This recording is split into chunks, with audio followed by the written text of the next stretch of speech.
જોજે મારી છેતરતી નહીં હો. દેશ પરદેશની માલિપા તારી વસ્તી 5-25 રૂપિયાની આશાએ કદાચ કોઈ કારી મજૂરી કરતી હશે, કોઈ ઝૂંપડાની માલિપા રહેતા છે, કોઈ બંગલાની માલિપા રહેતા છે, પણ જેથી ચૈત્રી આઠમ આવશે ને બાપ એટલે તારી વસ્તી તારા મઢડે જરૂર આવશે માં, તારા નિવેશ જરૂર ધરાવશે હો.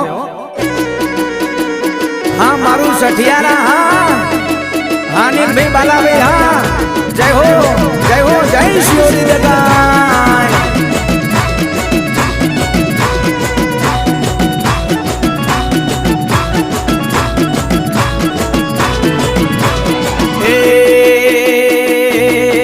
શિયોરી દગાય ના મઢડે બોલે પેલા મોરલા, શિયોરી દગાય ના મઢડે બોલે પેલા મોરલા 999